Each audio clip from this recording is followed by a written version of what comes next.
Assalamualaikum warahmatullahi wabarakatuh.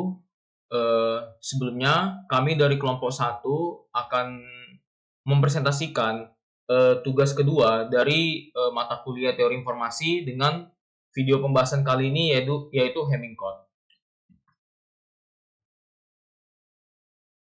Di mana dengan anggota kelompoknya di sini ada Aladin Ali Ahmed Al-Grafi dengan NPM 221705164, ada Muhammad Haris Setiawan dengan 221705139, dan ada saya sendiri sebagai moderator yaitu Regolanda Segusius Pangaribuan dengan NPM 221705184, ada Dimas Habib Rizky dengan NPM 221705159, ada Muhammad Ilan Alfaris dengan NPM 221705177.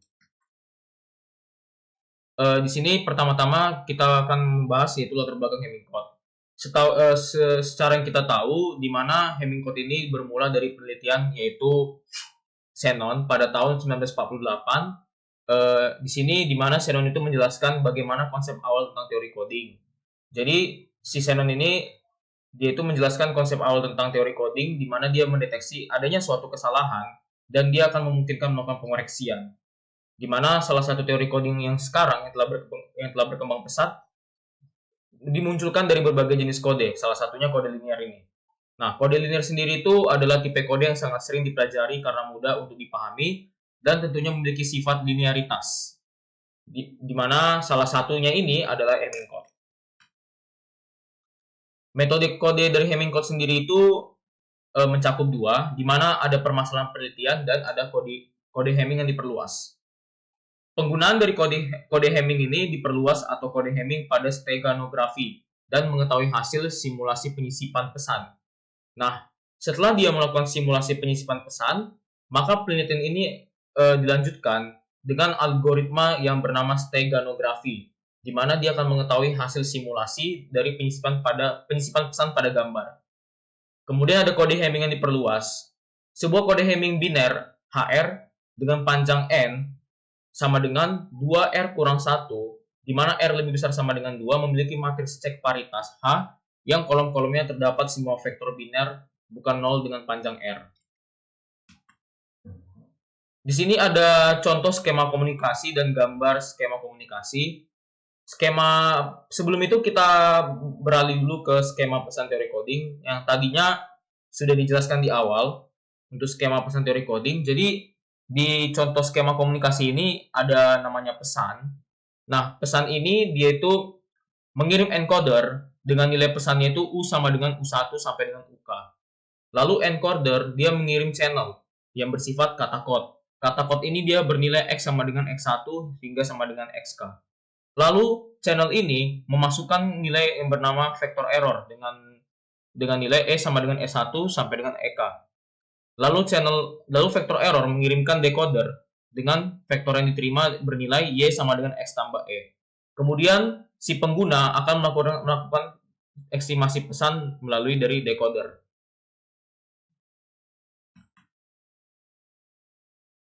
Lalu ada alur program. Alur program sendiri itu ada dua, yaitu alur program encode dan alur program decode. Di sini saya menjelaskan alur program encode saja. Alur program encode itu sebagai penyisipan pesan pada media yang berupa gambar digital. Bisa kita lihat pada gambar ini, di mana pertama-tama dia itu mengirimkan gambar, lalu gambarnya itu dijadikan grayscale. Grayscale akan mengkonversi gambar ke matriks, lalu dia akan menyisipkan pesan ke dalam gambar grayscale dengan entry biner XOR kata code, lalu dia membangun ulang gambar. Gambar ini juga bisa berupa sebuah pesan, di mana pesan untuk setiap konversi tiap karakter ke biner akan di-encode dengan kode Hamming yang diperluas dengan nilai bit 8,4. Lalu dia akan mengirimkan kata code dan dia akan menyisipkan kembali pesan itu ke dalam gambar grayscale dengan entry biner XOR kata code. Lalu dia akan membangun ulang gambar, lalu gambar itu akan menjadi stegonografi. Di sini kita lihat tadi penyisipan pesan medianya. Yang pertama itu dia akan menerima masukan pesan. Nah, jadi tadi masukan pesannya itu di setiap konversi tiap karakter biner, yaitu yang panjangnya 8 bit. Di mana pada tahap ini juga dia akan mengecek yang namanya paritas H dan matriks pembangun G. Kode ini memiliki jarak minimum dia sama dengan 3 dan dapat mendeteksi dua kesalahan dan mengoreksi satu kesalahan dengan laju informasi setengah. Lalu tahap LSB pada proses penyisipan pesan dengan media gambar grayscale. Kemudian yang kelima, bangun ulang gambar yang sudah tersisipkan pesan yaitu melalui gambar stego. Demikianlah video presentasi dari saya, selanjutnya akan dilanjutkan oleh teman saya.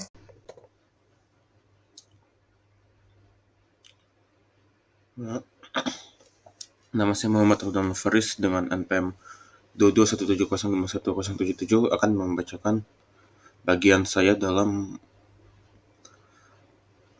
presentasi ini, yaitu 7, 8, 9.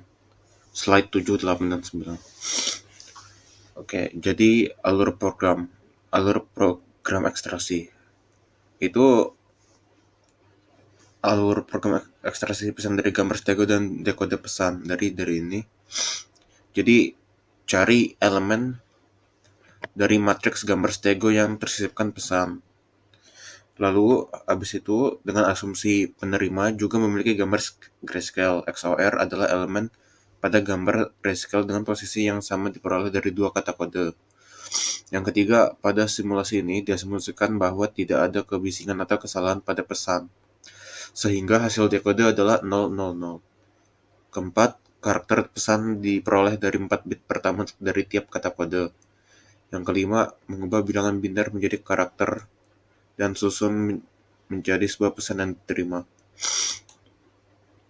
Jadi ini dari gambar stego, lalu kita cari elemen tersisipkan di pesan, lalu XOR dengan cara yang sama dengan pengirim untuk memperoleh kata kode. Setelah itu, pesan biner didekode dengan kode Hamming yang diperluas, Krumsiko 8,4. Lalu konversi pesan ke biner ke karakter, dan yang terakhir itu pesannya terbaca. Jadi itu alur dari programnya. Selanjutnya kode ASCII atau American Standard Code for Information Interchange. Teks pesan yang akan dikonversi ke bentuk bilangan biner menggunakan tabel ASCII. Gambar yang digunakan sebagai tempat penyisipan pesan adalah gambar grayscale. Gambar dalam Python adalah list 2 dimensi yang elemen-elemennya adalah bilangan bulat 0 sampai dengan 255. Untuk memanipulasi gambar digunakan modul Python yaitu OpenCV, http opencv.org yang sudah tersedia pada Google Colab. Jadi ini bisa dilihat tabelnya. Ini untuk desimal 0123 nyampe 31. Untuk hexnya juga itu nyampe 9. Nah, kalau 9, kalau 10 A B C D E F.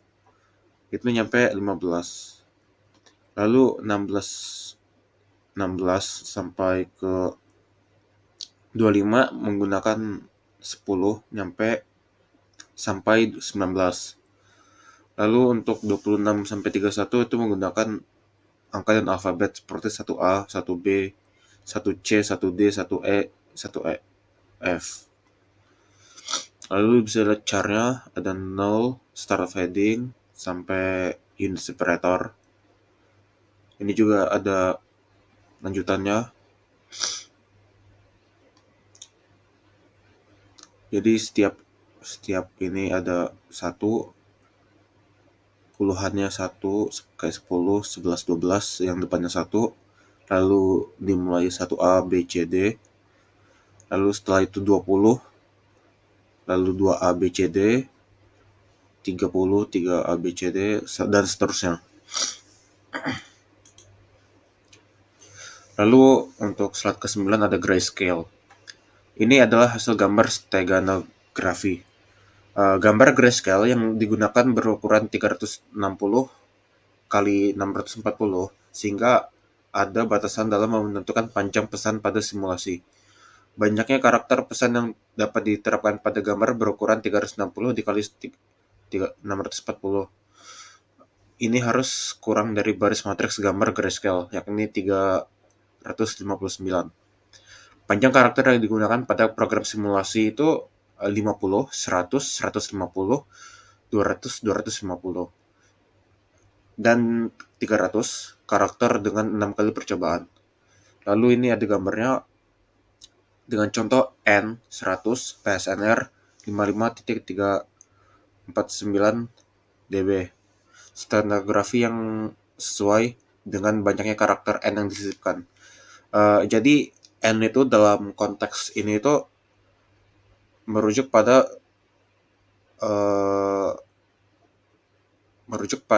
jumlah sampel, ukuran gambar, atau jumlah pixel dari gambar ini.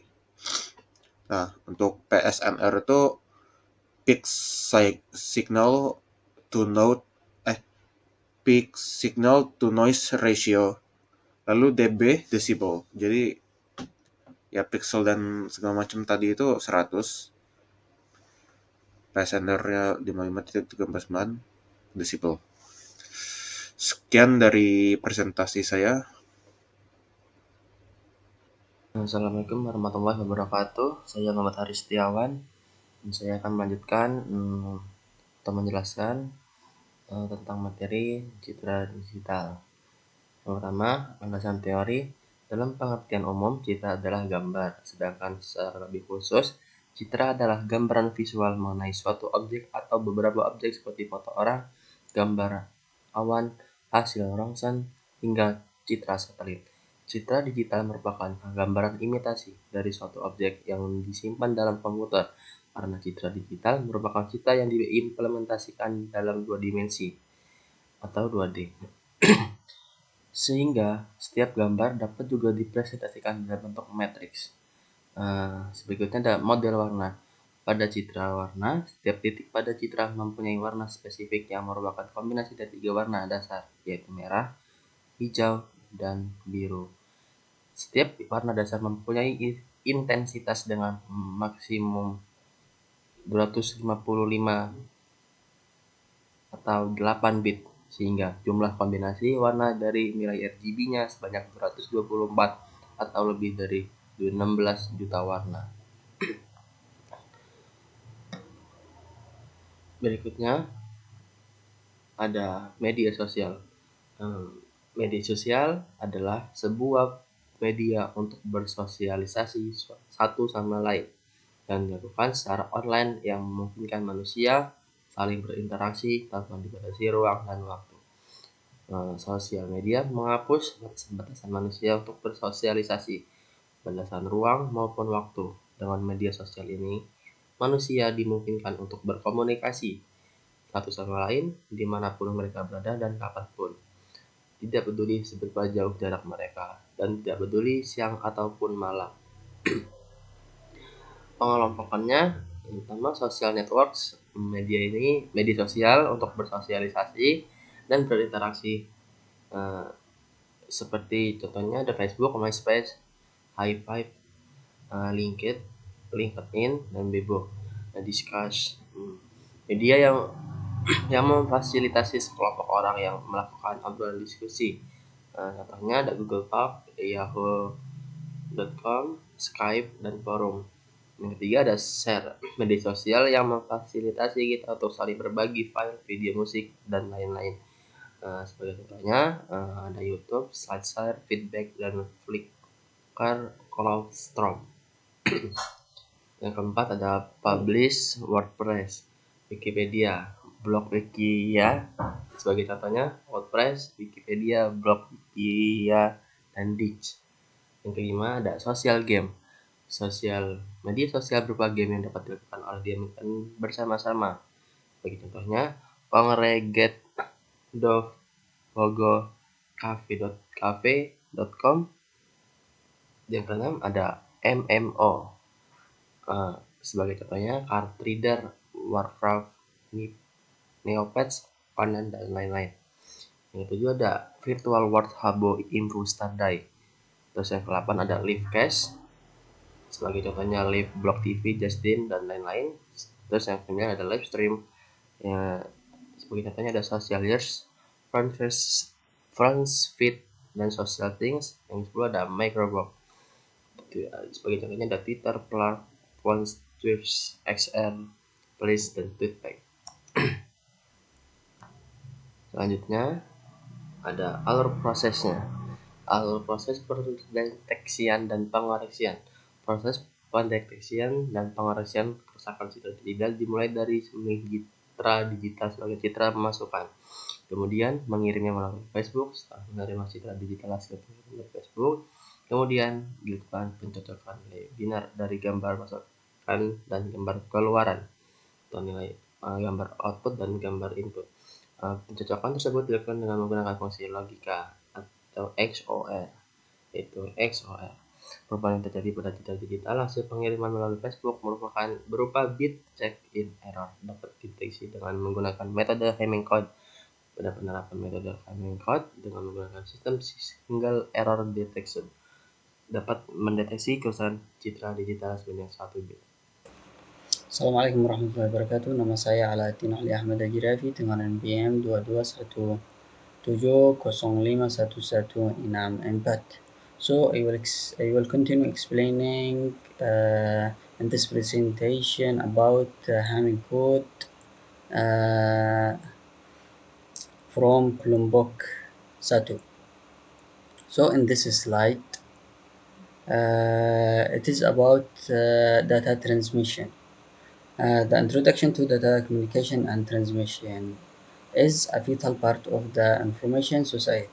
This system provides the infrastructure that allows computers to communicate with each other. And then the data refers here are electromagnetic signals generated by the data source, which can be captured and transmitted to terminal devices or receivers. For effective data communication, the communication model must be fulfilled. So I will explain this diagram. First, we have input information. The initial text or information that needs to be transmitted. Input, then we have the input data. The data is converted into a digital bit streamed by the source. Then we have number 3, transmitted signals. Transmitted signals. The digital bit streams is converted into analog signals by the transmitters. The analog signal, and then we have number 4, received signals. This analog signal travels through the transmission system and is received as an analog signal. And then we have number 5, the output data. This received analog signals is converted back into a digital bit stream by the receiver. And finally, we have the output information. The digital bit stream is converted back into text or that originally format by the destination. And we have here the reference to academic source. And then we have in this slide, it is talking about bit and bit parity. So I will explain first the bit. The definition is refers to a single digit in the binary. And then digit binary number system based 2.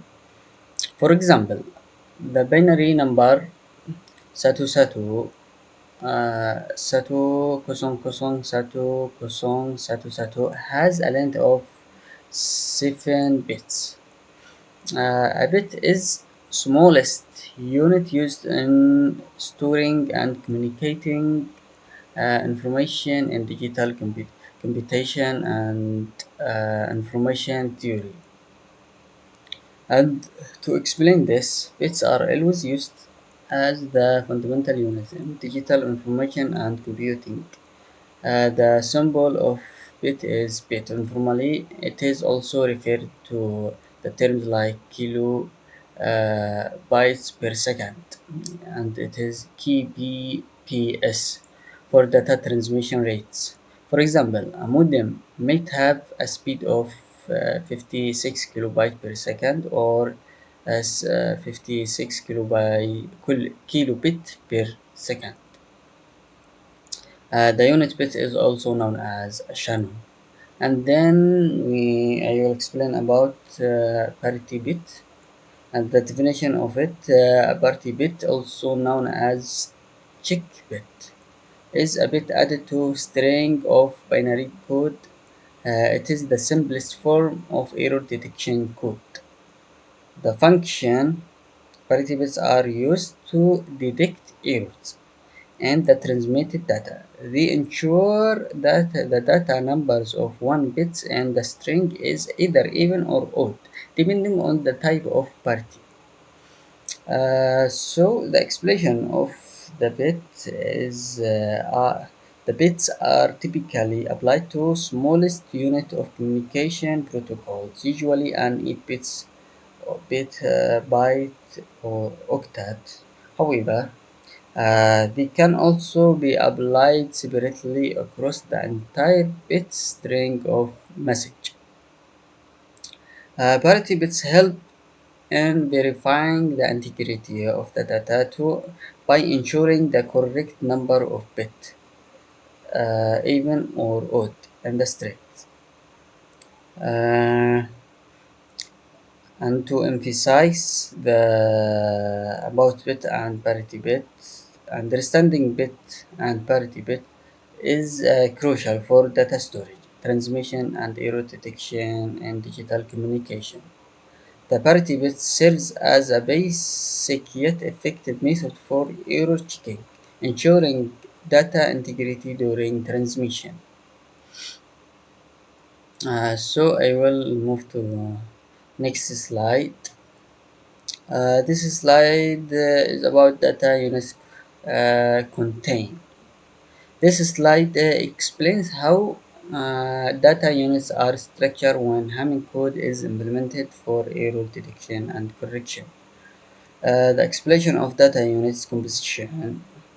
The primary data to be transmitted represented as D1, D2, D3, and so on, and redundant bit added to the data bits to facilitate error detection.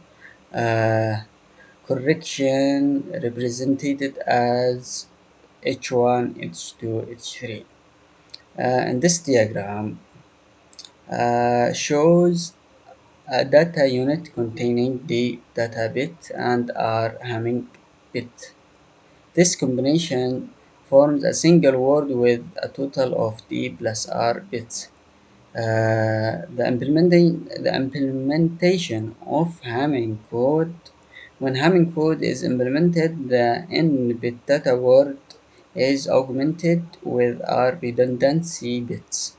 The total number of bits in the resulting word is D plus R. And then I will explain bit requirement for error detection. To detect and correct errors, the number of Hamming bits needed should satisfies the equation 2 os r is bigger or equal than d plus r plus 2. This ensures that there are enough redundancy bits to cover all possible error position, including detection no errors. So the absence of error must be recognized by Unicode among the D plus R bits. Any bit position with an error should be detectable and correctable using the Hamming code. So this is for me, and I will close this presentation, and my friend will continue the next slide and explain it. Wassalamu alaikum warahmatullahi wabarakatuh. Assalamualaikum warahmatullahi wabarakatuh. Izin memperkenalkan diri, nama saya Dimas Habib Rizky dengan NPM 2217051059. Di sini saya akan melanjutkan presentasi kelompok kami tentang Hamming code, yaitu di bagian EEDC codes. Enhanced Error Detection Correction EEDC code, koreksi deteksi kesalahan yang ditingkatkan EEDC, yang diusulkan kode seperti yang ditunjukkan oleh diagram alurnya, yang bertujuan untuk meningkatkan kelemahan yang ada dari deteksi kesalahan dan koreksi di atas. EEDC menuntut agar setiap hal dapat diterima code word bit C harus berisi data input yang dapat diterima bit D. Ketika bit C diubah dalam DI yang dapat diterima unit, kata sandi yang tidak dapat diterima akan dihasilkan. Karena itu, jumlah total kata kode yang sesuai dengan satuan data yang dapat diterima adalah C plus 1. Sedangkan totalnya jumlah kata sandi adalah dalam kurung C plus 1, 2 DI untuk setiap 2 DI yang dapat diterima pola data. Jumlah pola yang mungkin adalah 2C in setiap DI bit kata sandi. Oleh karena itu, pembatasan jumlah kode yang dapat diterima dan tidak dapat diterima yang mungkin terjadi tercapai. Berikut adalah diagram alurnya, mulai dari start, habis itu menginputkan data bit yaitu DX, melakukan redundansi bit R identifier dengan rumus DI plus R plus 1 kurang dari sama dengan 2 pangkat R. Selanjutnya ada R regenerator dengan rumus Rx sama dengan R0x0 plus titik-titik plus Rn min 1 Xn min 1. Selanjutnya, jika finish menghitung semua R-nya, maka akan lanjut ke rumus Gx sama dengan Dx plus X pangkat N. Jika belum, akan diulang lagi rumusnya ke R generator. Selanjutnya adalah pasangkan Rx setelah akhir data Gx, dan ini rumusnya Gx plus Rx. Jadi Rx ini dipasangkan dengan Gx di bagian akhir Gx. Selanjutnya adalah melakukan transmisi, selanjutnya selesai. Selanjutnya adalah checksum code. Checksum code adalah metode untuk memeriksa redundansi, mendeteksi kesalahan-kesalahan dalam suatu transmisi data secara tipikal jaringan komunikasi. Dalam checksum, seluruh data blok yang dikirimkan dijumlahkan dan jumlahnya ditambahkan dengan data. Blok data yang diterima adalah ditambahkan oleh penerima dan diperiksa apakah checksum ini bit sesuai dengan checksum yang dihitung. Di sini ada keterangannya dari gambar ini, di mana N adalah jumlah bit pesan di 1 sampai di 8, dan R adalah jumlah bit sebelum enkode, yaitu checksum. Di mana rumusnya N min R sama dengan jumlah check bit. Checksum dibentuk dengan menghitung nilai biner dalam blok data menggunakan beberapa algoritma dan menjaganya keluaran dengan data yang sama. Presisi tunggal, ganda, metode presisi, Honeywell, dan residu checksum. Di mana terdapat beberapa angka yaitu 18, 29, 30, 31, 32, 33 adalah 4 metode yang bisa dilakukan terlihat di checksum encoder atau decoder. Selanjutnya adalah perhitungan bit paritas, di mana yang pertama proses menghitung jumlah bit. Pada analisis proses ini dicontohkan data digunakan untuk write-nya yaitu 1010001 dan data rate-nya yaitu 101101010. Proses menghitung jumlah bitnya menggunakan rumus 2n sama dengan k. Penyelesaiannya, bit data tulis 1010001 berjumlah 8 bit dan bit data baca berjumlah 8 bit berdasarkan aturan 2n. Bit Hamming harus disisipkan pada posisi bit ke 1, 2, 4, 8, dan 16. Maka formulanya adalah sebagai berikut. Di mana 2 pangkat 0 sama dengan 1. 2 pangkat 0 sama dengan 1 dimasukkan ke angka 1. Selanjutnya 2 pangkat 1 sama dengan 2 dimasukkan ke bit 2 datanya. Dan 2 pangkat 2 sama dengan 4. Datanya dimasukkan ke bit 4 dan 2 pangkat 3 sama dengan 8. Datanya dimasukkan ke bit 8 dan seterusnya kelipatan 2. Maka dari ketentuan di atas didapat hasil sebagai berikut. 8 bit sama dengan 2 pangkat 3. Rumus menghitung jumlah bit yaitu 2n sama dengan k, 2 pangkat 3 sama dengan 8, c sama dengan n plus 1, c-nya 3 plus 1 sama dengan 4, k plus c sama dengan 8 tambah 4, 12. Maka jumlah bit pada data write dan data read adalah 12 bit. Nah, jumlah bit ini dihitung mulai dari angka yang tidak kena rumus 2n, yaitu di 3, 5, 6, 7, 9, 10, 11, 12, 13, 14, 15, dan seterusnya. Yaitu jika dihitung totalnya ada 1, 2, 3, 4, 5, 6, 7, 8, 9, 10, 11, 12, 13, 14. Totalnya untuk perhitungan ini adalah 12 bit. Selanjutnya ada proses menentukan parity check bit. Data yang digunakan masih sama, yaitu write-nya 1010001 dan data read-nya 101101010.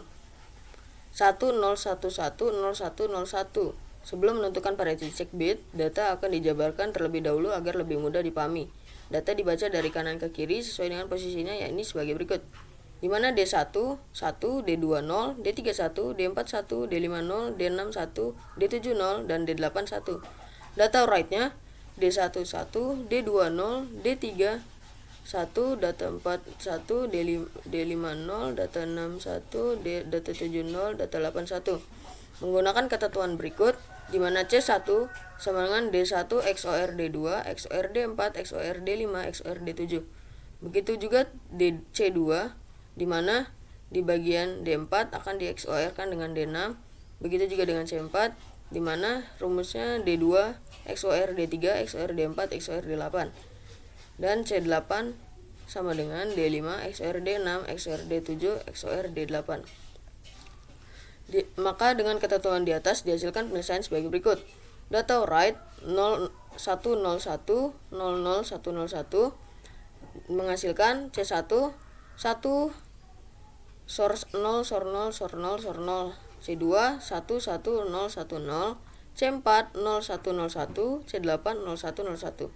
Hasilnya adalah C1 sama dengan 1, C2 sama dengan 1, C4 sama dengan 0, C8 sama dengan 0. Nah, kemungkinan untuk C1 sama dengan 1, karena dia ganjil jumlahnya, bit data binarnya jadi 1. C2 1, karena C2 juga ganjil angka satunya, yaitu ada 3 buah. Makanya C2 sama dengan 1. C4 sama dengan 0, karena jumlah angka satunya adalah genap. C8 juga sama, jumlah angka satunya genap. Selanjutnya ada data read 10110101 membuat dihasilkan sebagai berikut. C1 10100, C2 11110, C4 0111. Selanjutnya adalah hasilnya C1 sama dengan 0 karena genap, C2 sama dengan 0 karena genap, C4 sama dengan 1 karena ganjil, C8 sama dengan 0 karena genap. C8 enggak ada. Berdasarkan dari parity check bit yang sudah didapatkan di data write dan read, maka parity check bit akan disisipkan ke dalam data, yakni sebagai berikut. Data write-nya C1, C2, C4, C8 dimasukkan dengan rumus 2N tadi, yaitu 1100 untuk data write. Selanjutnya data read-nya C1, C2, C4, C8 dimasukkan sesuai rumus 2N, yaitu 0010. Dan hasil parity check bit write dan read di XOR akan sebagai berikut. C1, C2, C4, C8, di mana untuk write ada 1100, untuk read ada 0010, dan dihasilkan dengan penjumlahan XOR yaitu 1110. Kemudian konversikan hasil desimal 1110 sama dengan 7. Maka kesalahan terletak di bit ke-7 dari data yang sudah disisipkan oleh parity check bit, yaitu D4. Kenapa bisa 7? Karena jika penghitungan bit dihitung dari kanan, satu yang pertama di paling kanan adalah 2 pangkat 0, satu kedua dari yang kanan 2 pangkat 1, 2, dan satu yang ketiga adalah 2 pangkat 2, 4. Jika dijumlahkan adalah 4 ditambah 2 ditambah 1, jadi 7. Maka kesalahan terletak di bit ke-7. Sekian dari presentasi kelompok kami. Mohon maaf apabila ada kesalahan kata dan kekurangan dalam materi presentasi dan juga penyampaian. Kami mohon maaf. Saya akhiri. Wassalamualaikum warahmatullahi wabarakatuh.